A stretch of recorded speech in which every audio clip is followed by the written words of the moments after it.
Alright, so we got the Vorloff going. This is the Jamison's Homebrew Challenge. This is the double challenge. Big Scotch ale that I'm going to age on oak cubes soaked in Scotch. So doing the Vorloff process now. We just mashed for 60 minutes, about 150 degrees, about almost 24 pounds of grain in there. Probably like 23 after some dustings kind of got away from us. So I'm just recirculating the wort up top until it's nice and runs clear. Color-wise, looking to be kind of like just a light brown, not that great of a color. Doesn't have that nice red tinge that you can kind of hope, but just gonna run this until we get clear, and then we're gonna start fly sparging, which is also known as continuous sparging. I think for the SJ Pour Challenge I batch sparged that beer because I wasn't worried about ABV as much, but for this one we want to get up 10+% is the goal.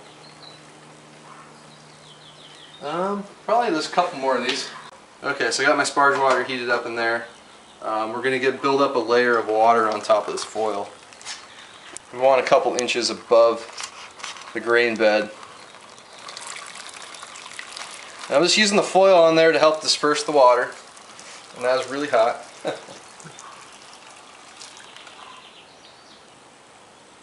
Once we build up our layer of water, then I'm going to open up the other one, and then the goal is to have the input water on this end be equal to the output water on that end. So let's see how we're doing here. You kind of look in there and see how the water's, you kind of see the grain bed down below. Okay, so get that going and we'll open this guy up.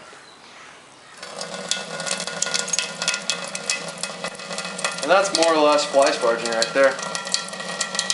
Alright, so we're coming towards the end of our sparge. You can see how clear it is on top of the grain bed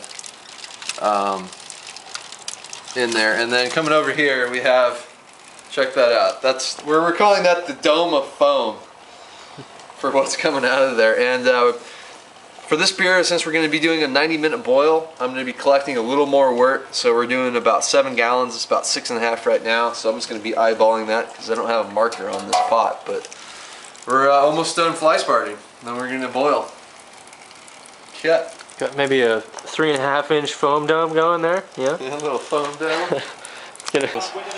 Alright, so we're done brewing. Chilled it down. Throw it in there. We got I think we got about 5.5 gallons, which will be about good for this one. So, time to get the yeast in there. Got a 2-liter yeast starter. We swirl that up before it drips out, and pitch that right in.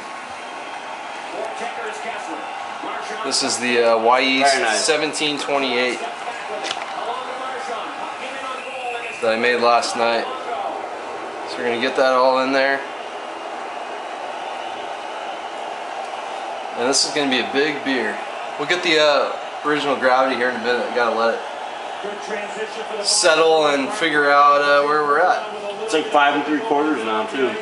Yeah, those 2 liters goes in. It's going to be definitely more. Alright, morning after brew day. Unfortunately I didn't film as much as I'd like to. Everything went pretty well. My only minor thing was I didn't boil off as much of the wort as I was hoping to, so I ended up, after I pitched half-liter, or I should say half-gallon starter, which is 2 liters, I got it collected about 6 gallons, and this is the first time I've ever had to put a blow-off tube on a beer. I just checked on this thing and it was foaming up out of the airlock. I mean, this is an 8-gallon fermenter bucket, so I thought at 6 gallons and 2 gallons of headroom, I thought I'd be okay, but man, that starter I pitched was just really active, and you can see all the carousing, the foam on the lid, and that's how you do it if you have a 3-piece airlock. Let's put a tube on there, get a bucket, that's sanitized water in there, and I can to really make this thing gurgle away. A lot of pressure coming out of it.